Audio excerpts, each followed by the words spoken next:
Esta producción cuenta con el apoyo de Psicología Contigo, un consultorio que impulsa proyectos orientados al bienestar y la comprensión psicológica. Damos la bienvenida a toda nuestra audiencia a una nueva exploración a fondo. Hola, encantado de estar aquí. Quienes suelen indagar en los laberintos de la salud mental seguramente ya han dejado atrás esa anticuada imagen de manual sobre la ansiedad. Sí, esa típica estampa de película, claro. Exacto. Sabemos que no todo se reduce a hiperventilar o a la clásica escena de alguien respirando agitadamente dentro de una bolsa de papel. A ver, es que la ansiedad es muchísimo más compleja y sobre todo adaptativa. Totalmente. Pero el material que vamos a diseccionar hoy, bueno, va un paso más allá. Es un análisis exhaustivo sobre cómo esta condición evoluciona para camuflarse. Se esconde precisamente en aquellas conductas que la sociedad moderna considera virtudes o incluso hábitos productivos. O simples rasgos de la personalidad. Hoy examinamos un texto fascinante sobre las 7 señales silenciosas de ansiedad que pasan desapercibidas. El objetivo de este análisis es ayudar a quienes nos escuchan a identificar ese ruido de fondo, esa ansiedad de alto funcionamiento que no grita. Que no grita, exacto, sino que susurra de forma constante en la rutina diaria. Vale, vamos a desgranar esto porque me parece un cambio de paradigma absoluto respecto a cómo evaluamos el desgaste mental. Es un cambio de perspectiva completamente necesario. La tesis central del texto que abordamos hoy establece una premisa, yo diría que brillante. Fíjate, porque la ansiedad a veces susurra. Eso es, y precisamente por eso tiene la capacidad de enquistarse durante largos periodos de tiempo. Hablamos de años en los que una persona puede vivir con el sistema nervioso al límite. Sin recibir ningún tipo de apoyo. Claro, simplemente porque su entorno e incluso ella misma asumen que ese estado de tensión perpetua es la forma natural y responsable de afrontar la vida adulta. Madre mía, es que no hay un colapso visible, hay una erosión lenta. Una erosión lenta e invisible, tal cual. Y esa erosión silenciosa comienza con algo que nuestra cultura laboral y académica suele, premiar sin reservas. El texto arranca abordando el ruido mental y la ilusión de seguridad. Señalando como primera evidencia el pensamiento excesivo. El sobreanálisis. Pero a ver, no se refiere a ser alguien precavido. El documento detalla un bucle muy específico. Sí. La costumbre de revisar mentalmente conversaciones pasadas buscando errores microscópicos. O la preocupación obsesiva por cómo se fue percibido en una reunión. Esa incapacidad casi dolorosa para apagar la mente por la noche. Porque el cerebro esté calculando múltiples escenarios futuros que siempre terminan en catástrofe. Y la trampa aquí es inmensa. Porque en un entorno profesional, adelantarse a los problemas y repasar cada detalle, pues se considera el estándar de un trabajador excelente. O de una persona muy meticulosa, claro. Exacto. Lo fascinante de esto es cómo el cerebro crea un espejismo de productividad. A nivel neurológico, lo que ocurre es que el cerebro se queda anclado en un estado de alerta constante. Operando bajo la premisa de que hay una amenaza inminente. Eso es. Una amenaza que requiere solución. El individuo siente que al darle vueltas a un asunto, está trabajando en resolverlo. Cuando en realidad solo está girando en una rueda de hámster cognitiva. Sí, es el radar interno funcionando a máxima potencia, buscando peligros invisibles en un entorno donde no hay depredadores. Solo hay correos electrónicos o interacciones sociales cotidianas. Claro. La verdadera reflexión aporta claridad y termina en una toma de decisiones. Este sobreanálisis, por el contrario, genera fatiga mental, insomnio y una enorme dificultad para anclarse en el presente. Porque la mente siempre viaja hacia un futuro amenazante. O hacia un pasado que ya no se puede modificar. Esa distinción es vital. Si la mente está constantemente girando en esa rueda de hámster intentando prever cada desastre, tiene todo el sentido que el siguiente paso sea intentar dominar el entorno. Para frenar esa incertidumbre, claro. Y esto nos lleva a la tercera señal del texto, que agrupo aquí porque me parece la consecuencia directa del sobreanálisis. La necesidad excesiva de control. Exacto. El documento describe a personas que imponen una planificación absolutamente rígida en sus vidas, que sienten una angustia desproporcionada ante el más mínimo cambio de planes. O que muestran una incapacidad crónica para delegar tareas. Porque existe la creencia de fondo de que si no sostienen todas las piezas del tablero ellos mismos, el mundo entero se va a desmoronar. Si conectamos esto con el panorama general de la biología humana, vemos que el control es en esencia una estrategia de supervivencia mal adaptada al mundo moderno. porque la ansiedad se alimenta de la incertidumbre. Lo impredecible es su combustible principal. Sí, a una mente ansiosa le aterra el vacío de no saber qué va a ocurrir a continuación. Por lo tanto, el individuo intenta compensar ese pánico interno construyendo una fortaleza de control absoluto. Sobre su entorno, sobre sus horarios y muy a menudo sobre las personas que le rodean. Pero la ironía es trágica. Porque la vida es, por naturaleza, caótica. Es humanamente imposible controlarlo todo, así que intentar mantener ese nivel de rigidez en un mundo que fluye requiere una energía monumental. Es intentar contener el océano con las manos. Al final, esa fricción solo genera más ansiedad. Totalmente de acuerdo. Bueno, aquí es donde se pone realmente interesante, porque el texto da un giro que rompe por completo con el arquetipo clásico. Pasamos de esa imagen de alguien temeroso a observar conductas que parecen simples defectos de carácter. Entramos en el terreno de las emociones camufladas. La segunda señal silenciosa que señala el autor es la irritabilidad constante sin causa aparente. El documento revela que la ansiedad no siempre tiene la cara del miedo. Muchas veces lleva la máscara del enfado perpetuo. Habla de personas que tienen respuestas extremadamente bruscas, que viven con una impaciencia crónica. A quienes cualquier contratiempo les provoca una reacción desmesurada. Y desde fuera, la etiqueta social automática es que esa persona tiene mal genio o es poco empática. Es una de las manifestaciones más incomprendidas y solitarias de la ansiedad. Para comprender este fenómeno, no hay que mirar la psicología, sino la fisiología. Claro, el cuerpo. Cuando alguien convive con esta ansiedad silenciosa, su sistema nervioso lleva semanas o años operando en la parte más alta del velocímetro. Existe una tensión basal elevadísima. Eso es. Ese sistema nervioso está al límite absoluto de su capacidad para procesar información.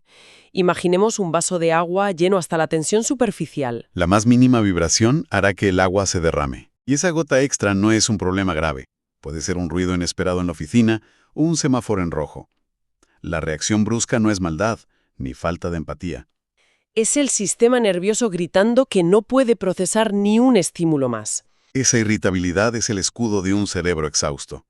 Es decir, lo que el entorno percibe como un ataque es en realidad un mecanismo de defensa de un organismo que ya no da más de sí. Exactamente.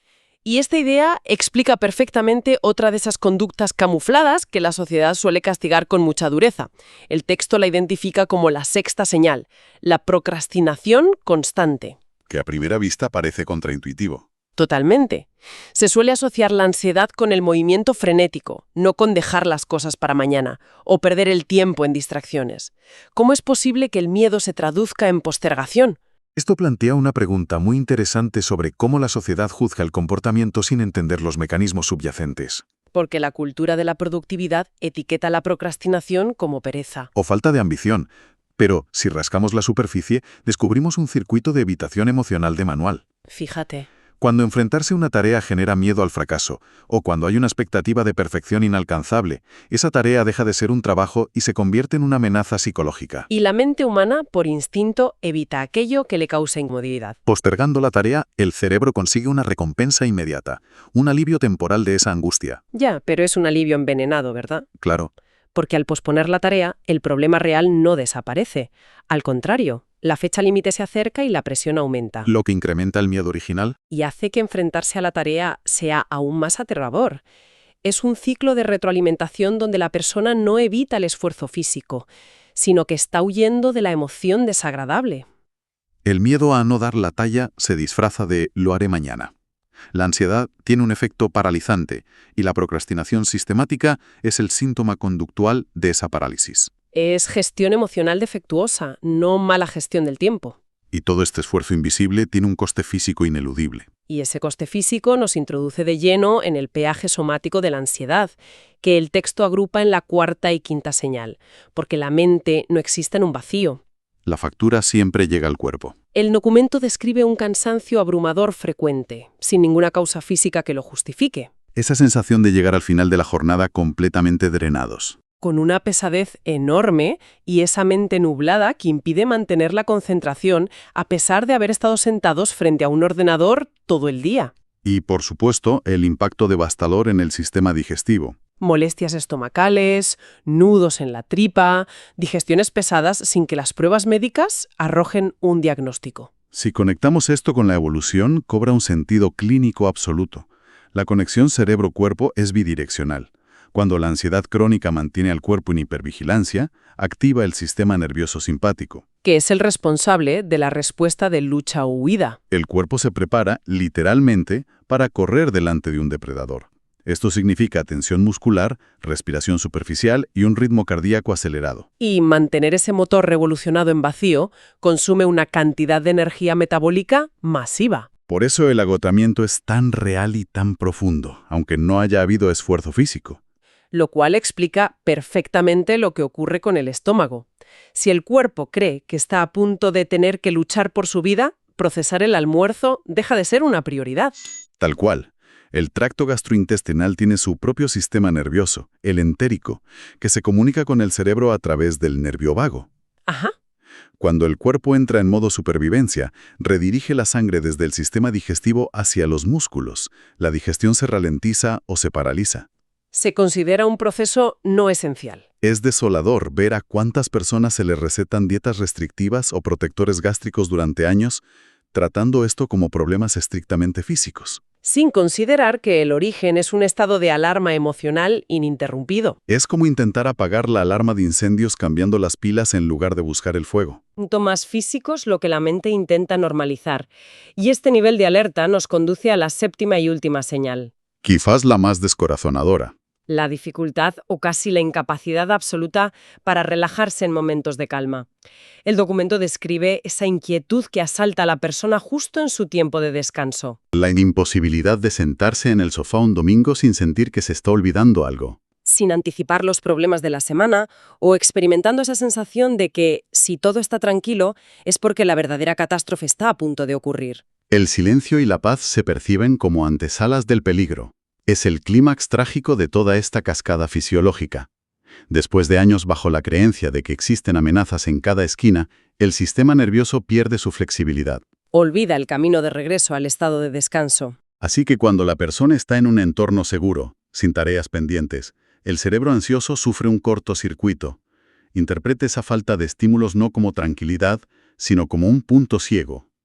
Bajar la guardia significa vulnerabilidad extrema. El cerebro envía señales de alarma ante la calma, impidiendo disfrutar del momento y atrapando al individuo en un ciclo perpetuo de fatiga sin descanso real. Entonces, ¿qué significa todo esto? Si recapitulamos la profunda radiografía que hemos hecho hoy, resulta evidente que la ansiedad es una maestra del camuflaje. Se disfraza de perfeccionismo mediante el sobreanálisis. Se oculta tras la máscara de la responsabilidad mediante el control. Se viste de mal carácter a través de la irritabilidad por agotamiento. Se hace pasar por pereza en la procrastinación. Y finalmente, somatiza ese desgaste bloqueando el sistema digestivo y arrebatando la capacidad de disfrutar del descanso. Es una síntesis excelente. Y llegados a este punto, es vital subrayar la reflexión final que propone el material fuente. Porque el propósito no es sembrar alarma entre quienes nos escuchan. Tampoco se trata de fomentar el autodiagnóstico compulsivo o de patologizar cada día de mal humor. El verdadero objetivo es fomentar una alfabetización emocional profunda. Identificar los patrones subyacentes es el paso previo para dejar de castigarse. Si alguien comprende que su aparente pereza al iniciar un proyecto o su irritabilidad ante un atasco no son fallos morales, sino los susurros de una ansiedad encubierta, puede empezar a aplicar estrategias reales. Entender que la mente y el cuerpo forman un equipo que envía métricas constantemente. Si aprendemos a leer esas señales, es posible intervenir antes de que el nivel de desgaste comprometa la salud. Y hay un matiz fundamental. El objetivo no es alcanzar una vida con cero preocupaciones. Cierta dosis de ansiedad es un mecanismo evolutivo natural. Es necesaria y nos protege.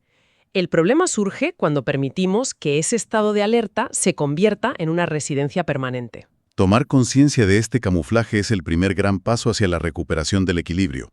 Es un trabajo de observación constante y sin juicios. Desde luego. Y para cerrar nuestro análisis de hoy, me gustaría dejar a nuestra audiencia con una reflexión que expande la premisa de los textos. A ver, cuéntanos. A lo largo de esta sesión, hemos comprobado que todos estos síntomas son mecanismos de supervivencia que el cerebro ha descalibrado tratando de mantenernos a salvo. Claro. Por lo tanto, si la mente y el cuerpo dedican tanta energía a enviarnos estas señales como un sofisticado sistema de alarma, ¿qué pasaría si, en lugar de intentar silenciar la incomodidad con más trabajo, o de castigarnos, nos detuviéramos a conversar con ella. Interesante enfoque. ¿Qué cambiaría si la próxima vez que aparezca esa tensión paralizante o esa necesidad irracional de control, nos preguntáramos con genuina curiosidad qué es exactamente lo que nuestra mente está intentando proteger con tanta desesperación? Es una pregunta profundamente reveladora para llevarse a la reflexión personal. Un cambio de marco mental completo, Dejar de ver la ansiedad como un enemigo. para empezar a tratarla como un mensajero interno, quizá excesivamente celoso, que simplemente necesita que le demostremos que ya no hay peligro y que por fin estamos a salvo. Totalmente de acuerdo. Con este pensamiento damos por concluida nuestra exploración a fondo de hoy. Ha sido un análisis sumamente valioso para aprender a escuchar e interpretar los susurros de la mente antes de que se conviertan en gritos. Ha sido un placer desgranar todo esto. Esperamos que esta perspectiva ayude a observar la rutina diaria y a quienes nos rodean con mucha más claridad, entendimiento y compasión. Hasta la próxima ocasión.